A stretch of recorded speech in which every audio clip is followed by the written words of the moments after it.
اور یہ بڑے نصیب کی بات ہے کہ آپ لوگ یا مجھے اللہ سبحانہ تعالیٰ نے الحمدللہ اپنے دین کے لیے چن لیا ہے۔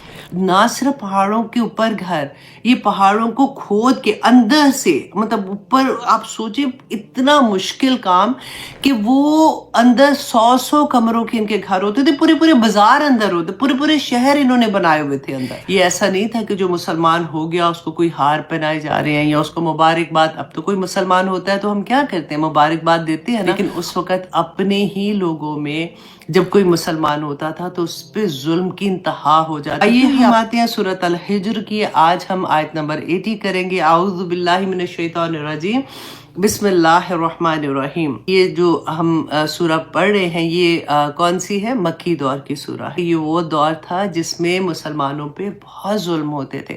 یہ ایسا نہیں تھا کہ جو مسلمان ہو گیا اس کو کوئی ہار پہنائے جا رہے ہیں یا اس کو مبارکباد۔ اب تو کوئی مسلمان ہوتا ہے تو ہم کیا کرتے ہیں، مبارکباد دیتے ہیں نا، اور کتنے خوش ہوتے ہیں کہ چلو اللہ سبحانہ تعالیٰ نے اس کو دین کی توفیق عطا کی، اور وہ خوشیوں کے ساتھ انوالو ہو جاتے ہیں وہ سارے کمیونٹیز میں اور اس طرح سے۔ لیکن اس وقت اپنے ہی لوگوں میں جب کوئی مسلمان ہوتا تھا تو اس پہ ظلم کی انتہا ہو جاتی تھی، اور یہ آپ لوگوں نے بار بار پڑھا ہے۔ تو یہ اسی نقشے کو آپ اپنے ذہن میں رکھ کے دیکھیے گا کہ اللہ سبحانہ تعالیٰ رسول اللہ صلی اللہ علیہ وسلم کو تسلیاں دے رہے ہیں، اور ان کے ذریعے ہمیں یہ تسلیاں دے رہے ہیں کہ دیکھو تم سے پہلے لوگوں نے بھی ایسے کیا تھا۔ یہ تم کو پہلی دفعہ نہیں ہے کہ تم اپنے ارد گرد لوگوں کو دیکھ رہے ہو کہ وہ اللہ کی نافرمانیاں کر رہے ہیں، وہ اللہ سبحانہ تعالیٰ کی بات نہیں مان رہے ہو، تمہیں لگتا ہے کہ اس کیا مطلب، ان کو کس چیز کی سمجھ نہیں آ رہی ہے، اتنی بینہ چیز ہے۔ فار ایگزامپل ہم اگر مسلمان ہیں تو ہم دوسرے کسی اور جیسے جو فالو کرتے ہیں، فار ایگزامپل میں کہہ سکتی ہوں کہ آغا خانی کمیونٹی ہے یہاں پہ یا اس طرح سے، تو ہمیں لگتا ہے کہ ان کو کیوں نہیں سمجھ آ رہی ہے۔ تو پھر قرآن جب زندگیوں میں کھلتا ہے نا تو پھر سمجھ آتی ہے کہ یہ کوئی آج کی بات نہیں ہے، یہ رسول اللہ صلی اللہ علیہ وسلم کے دور کی بھی بات نہیں ہے۔ جب سے آدم علیہ السلام کو اللہ سبحانہ تعالیٰ نے اس زمین پہ بھیجا، یہ تب کی سٹوری ہے، اور یہ بڑے نصیب کی بات ہے کہ آپ لوگ یا مجھے اللہ سبحانہ تعالیٰ نے الحمدللہ اپنے دین کے لیے چن لیا ہے۔ ہم اللہ سبحانہ تعالیٰ کے، اب دیکھیں آپ ایسے تو نہیں کلاس میں آ کے بیٹھے ہوئے نا، کوئی نہ کوئی تو محبت ہوتی ہے، ادروائز تو اس وقت ڈرامہ دیکھ لیتے یا یوٹیوب میں بیٹھے کچھ اور دیکھ رہے ہوتے یا کچھ بھی۔ آپ نے قرآن کیوں کھولا ہوا ہے؟ آپ کیوں قرآن کی بات سننا چاہتے ہیں؟ کہ اللہ سبحانہ تعالیٰ نے آپ کو یہ اذن عطا کیا ہے کہ آپ اللہ کی بات کو سمجھ سکیں تاکہ آپ کے عمل میں ڈھل جائے۔ تو یہی بات اللہ سبحانہ تعالیٰ رسول اللہ صلی اللہ علیہ وسلم کو بھی بتا رہے تھے کہ اعوذ باللہ من الشیطان الرجیم، بسم اللہ الرحمن الرحیم۔ وَلَقَدْ كَذَّبَ، اور البتہ یقیناً جھٹلایا، اصحاب الحجر والوں نے، المرسلین رسولوں کو۔ یہ کون سی قوم تھی؟ حجر جو تھے نا یہ سمود کی قوم تھی، جو حضرت صالح علیہ السلام کی بیسیکلی قوم تھی۔ ان کی طرح اس سے پہلے عاد قوم تھی جن کے اوپر عذاب آیا تھا، اس کے بعد اللہ سبحانہ تعالیٰ نے اس قوم کو پیدا کیا۔ اب شروع میں تو یہ لوگ ٹھیک ہوتے تھے، کیونکہ ہمیشہ سے یہ ہوا نا کہ نبیوں میں سے جنہوں نے ان کی بات مانی، اللہ سبحانہ تعالیٰ نے ان کو نجات دے دی اور باقیوں پہ عذاب آ جاتا تھا۔ لیکن آہستہ آہستہ پھر وہی لوگ ایسی حرکتیں کرنا شروع کر دیتے تھے۔ آج بھی آپ آنیسٹلی ایسے لگے گا آپ کو کہ لگے گا کیا لگ رہا ہے جب سے قرآن پڑھیں کہ ایکچولی وہی دور آج کا بھی ہے، میرے ارد گرد بھی وہی سارا کچھ ہے۔ تو اللہ سبحانہ تعالیٰ یہ جو قوم صالح تھی نا، یہ حضرت صالح علیہ السلام کی قوم جو سمود تھی، اب ان کا کیا تھا کہ یہ جب ان کو بتا رہے تھے، اللہ سبحانہ تعالیٰ نے ان کو اس قوم کی طرف بھیجا کہ ان کی طرف جاؤ اور ان کو جا کے بتاؤ کہ یہ شرک کر رہے ہیں اور یہ جو بھی غلط کام کرتے ہیں۔ اب یہ قوم بھی اس زمانے کی ترقی یافتہ، جیسے کہتے ہیں نا بہت کامیاب لوگ ویسے تھے، کیونکہ یہ کہتے پہاڑوں میں اپنے گھر، آج کل ہم جیسے جاتے ہیں فار ایگزامپل آپ دیکھیں، آپ مری کی سائڈ پہ جائیں گے یا یہاں پہ آپ کیلیفورنیا جاتے ہیں یا سین ڈیگو جائیں گے تو آپ پہاڑوں پہ گھر دیکھتے ہیں۔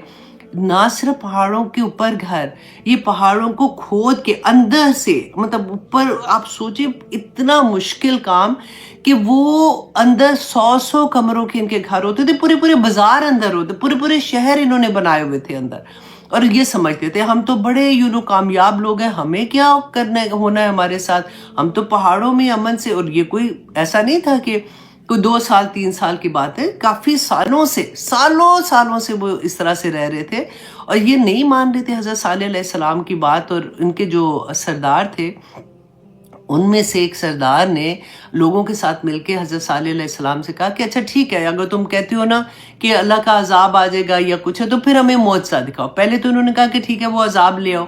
جب ان کے اوپر فائنلی عذاب آیا تھا، وہ بھی انشاءاللہ میں آپ کو بتاتی ہوں، لیکن انہوں نے کہا کہ ہمیں آپ معجزہ دکھائیں کوئی، کہ آپ اللہ کے رسول ہیں، ہم کیسے مانیں.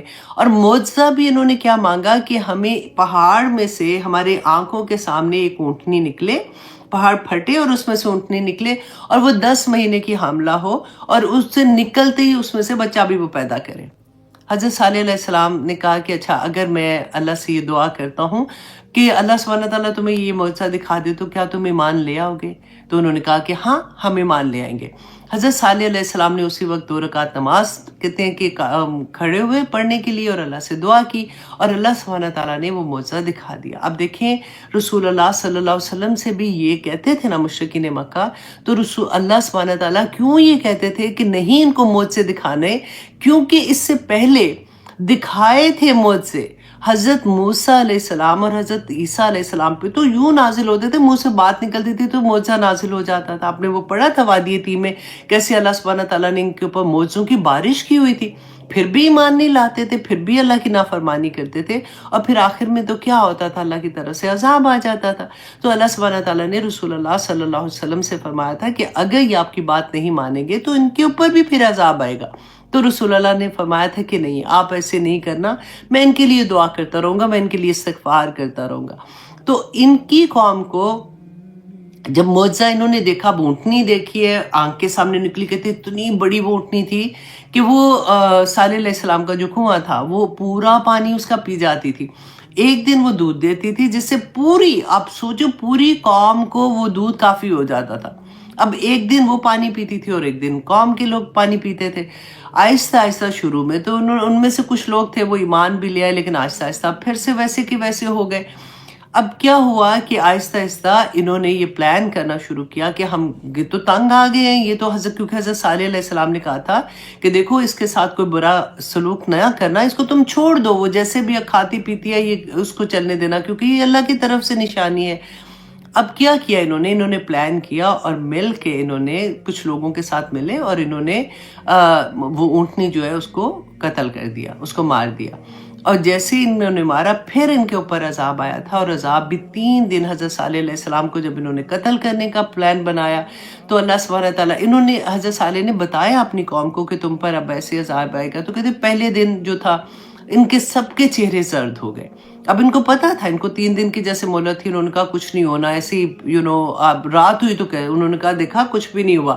اب اگلا دن ہوا تو ان کے چہرے سب کے سرخ رنگ کے ہو گئے.